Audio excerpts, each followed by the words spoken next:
In a dark night in Mecca, the Quraysh disbelievers gathered at Dar al-Nadwa, plotting against the Prophet Muhammad.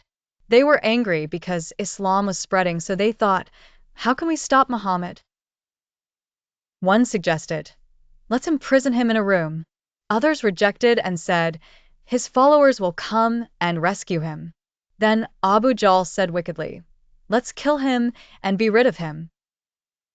They agreed to choose a strong young man from each tribe to strike the Prophet with one blow so that Banu Hashim could not avenge all the tribes. But Allah Almighty was watching the situation, and He sent Jibril, to warn the Prophet of the conspiracy.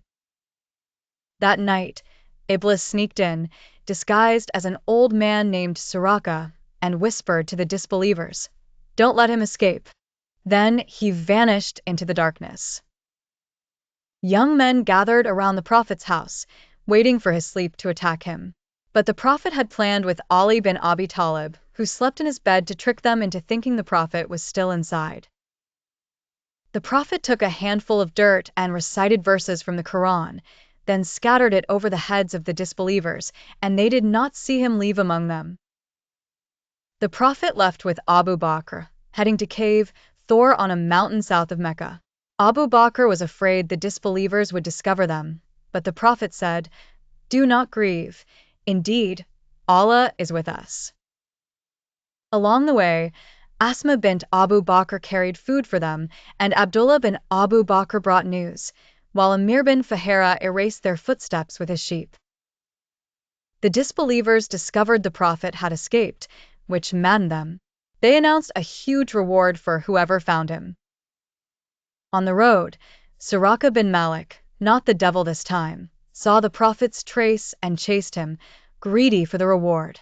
But his horse sank into the sand, and he understood it was a miracle, asking for safety from the Prophet.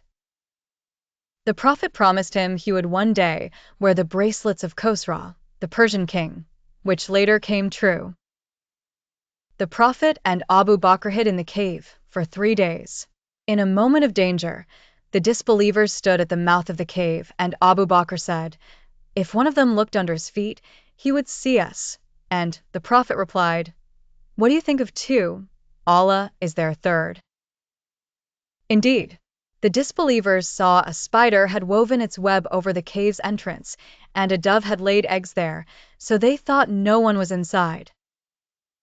After days, the Prophet and Abu Bakr left with their guide Abdullah bin Urayqit and walked through unknown desert paths.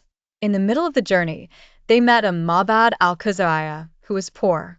The Prophet touched her goat's udder, and it gave plenty of milk for them all to drink. After a tiring journey, the Prophet reached Quba, near Medina, where Muslims welcomed him with great joy, singing, the full moon rose upon us, crescent moon from the valleys farewell. He then entered the city, Yathrib, on 12th Rabi al-Awwal, transforming its name to Al-Madina al-Munawwara and beginning the Islamic State.